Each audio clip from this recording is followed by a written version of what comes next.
So today we're going to talk about writing expressions. So with writing expressions, there are some vocabulary we have to go over. The first vocabulary term is anything that can be measured or counted. These are just all of your numbers. And I'm going to write in a different color. Let's erase that. So these are all of your different numerical. They're normally called numerical values is what we normally call them, numerical values. Okay, a symbol, usually representing a letter. Okay, text normally represents a variable quantity, and that's just simply a variable. Okay, variables are just letters that we use in mathematics to express different numbers or anything along those lines.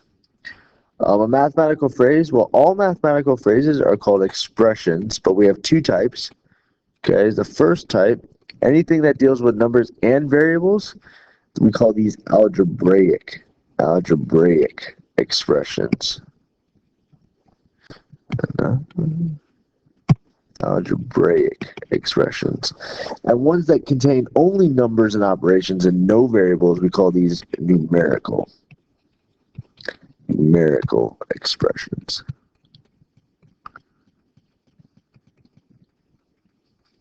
Okay, so those are just some vocab terms we got to go over. When you're writing expressions, we have different words that mean different operations. So with addition, some of the words that we use are sum, plus, added to, more than, increased by. These are just some of them. For subtraction, we use difference, minus, subtract, less than, decrease by, fewer than, less, all those different things. Multiplication, we use product, times, multiply, multiply by. The word of, typically you'll see here a lot, double, triple, twice, something along those lines. And then for division, we use quotient, divide, shared equally, divided by, divided into. Those are all different types of words that we use with operations and expressions. Okay, this is a game, and I'm not gonna do it for you. But here's a game where you can actually just click and drag these words down and where you think they're gonna go, and then at the top, you can actually check yourself to see if you're right. And in this case, we are. Okay, and we'll reset that. Okay, so let's do some examples. So if I have 9 increased by a number, well, you read it from left to right just like you read a book. So this says 9 increased by. Well, increased by means plus. And anytime you see this word that says a number, that just means that you're going to do a variable of some kind of variable. Okay, so this is saying 9 plus x. Okay. 14 decreased by a number, so that'd be 14. Decreased by means minus, and then a number, of course, meaning x. Okay. 7 less than a number. Anytime you see this word than, that actually means that the number that's in front, these two things actually switch. So instead of saying 7 less than 7 minus a number, it's actually going to be x minus 7, because again, that word than tells you that means that it's going to be combined with something. The product of 9 and a number, okay, product meaning multiplication, so it would be 9 times x, but when we're talking about mathematics here, algebra 1, we're talking about, we write these right next to each other. We don't want to put any parentheses or anything in place of them. 32 divided by a number, okay, so 32 divided by, we use the fraction bar, x. Okay, so anytime you see division, that's going to be the fraction bar. Okay, so 5 more than twice a number. Again, that word than there, that means that 5 and these two things are going to switch. So twice, meaning multiplying by 2, so 2x will be twice a number, and then plus 5, more than meaning 5. Scroll down a little bit. The product of a number and 6, again, that's just going to be, undo that. That's going to be 6x. Okay, 7 divided by twice a number. So we'll read it from left to right. So 7 divided by, remember we're using that fraction slash, twice a number, meaning 2x, multiplying by 2. 3 times a number, so 3 times, which would be 3x, that number, decreased, meaning minus 11. So there it is. And it says, withdrawing $10 every week from an outstanding balance of $400.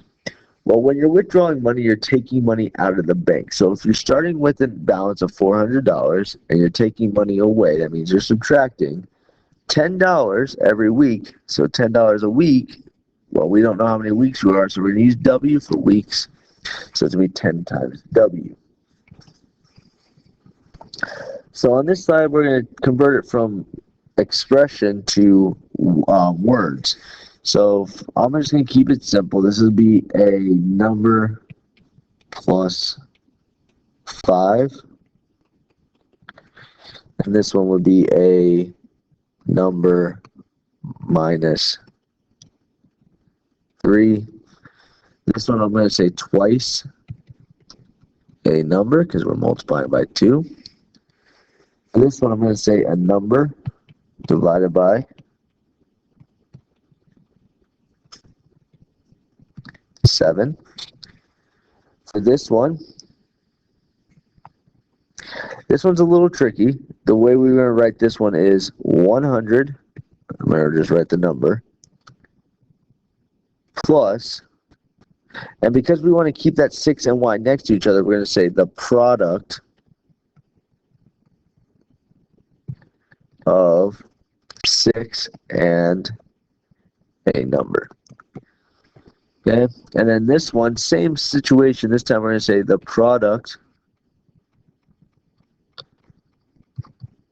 of 2 and a number minus 85. Okay, and you could have said any of these many different ways. There's not one correct answer for them, so any various ways you could say them is cool. All right, so it says a car salesman gets paid weekly a salary of $300. They're also paid $100 for each car they sell during the week. Write a rule in words and as an algebraic expression. So we're just going to do an algebraic expression.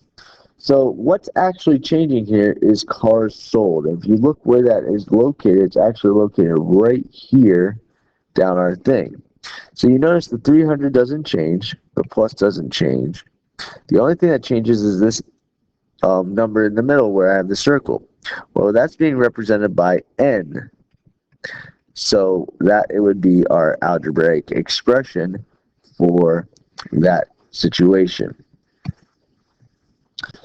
All right, so let's look at this. Jenny tweets 33 times a day. Antonio posts 5 times every day. It says use an algebraic expression to describe the number of posts after any given number of days that Jenny has posted. So we're looking at Jenny. So Jenny here tweets 33 times a day. Well, we don't know how many days she's doing it for, so that would be just 33D. It says here that now we're just doing one for Antonio. So if we go back to the top, it asks us for Antonio. So Antonio, it says he does it 5 times every day. So instead of doing 33D, we're actually going to do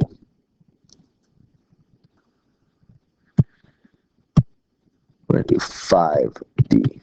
5D. And then it says, write an algebraic expression to describe the combined number of posts for Jenny and Antonio after any given number of days. So we're actually, if we're going to combine them, so Jenny was 33D and Antonio was 5D. And since we're combining them, that means we're adding them together. So because they have the same letter, we can actually add their 2 numbers in front together. So our final answer would be 38D. Okay. And then it says, after 5 days, how many tweets does Antonio and Jenny post all together? So again, we know that D is going to equal 5. So using our evaluation process, it's going to be 38 times 5, which when we do that in our calculator, that would give us a final answer of 190 total posts. And you should get in the habit of labeling all your answers like I have done there. Okay, so the last couple slides here that we have.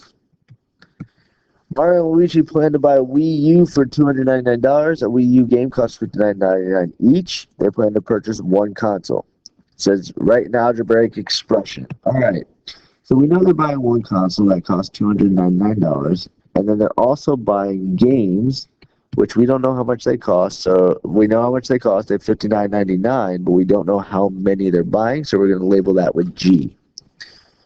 And then it says if they purchase one console and 3 games, so we know that games, so G.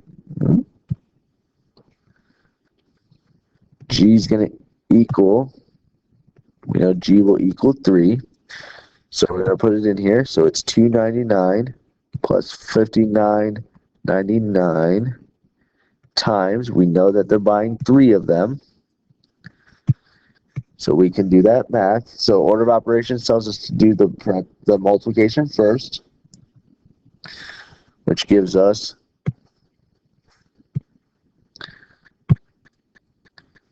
$179.97 plus our $299 for the console,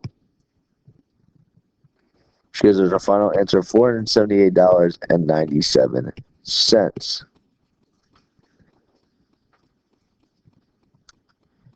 Okay.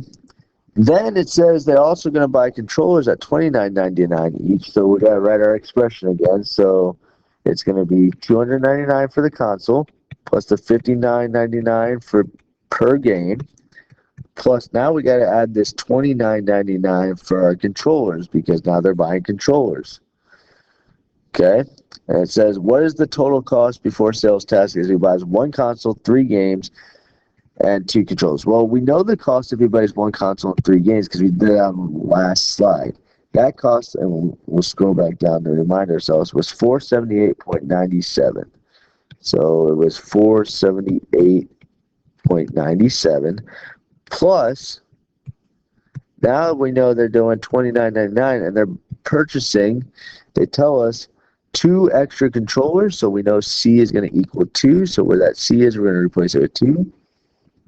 So again, order of operations tells us to do multiplication first. So that would be this part. That's going to be $59.98. Plus we still have to add that $478.97.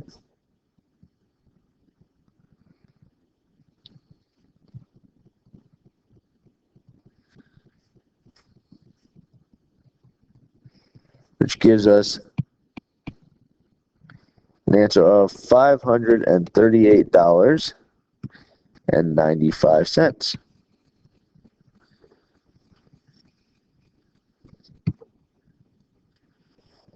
In the last example we have, Mike and Crystal purchased 2 movie tickets. Tickets cost $8.50 each. Drinks cost $3.50 each. Boxes of candy cost $3 each. So we know that they're buying 2 tickets. So 2 tickets times $8.50 is going to give us a total. They're paying $17 on tickets. So we know it's $17 plus. We don't know, so it's $3.50 for drinks. We know they're buying. We don't know how many drinks they're buying, but we know how much they pay. Plus, if they actually also bought a box of candy, that's $3 each. And we still don't know how many that is. So there would be our algebraic expression for that. So that's just an overview of writing expressions, good, for anybody that missed class today.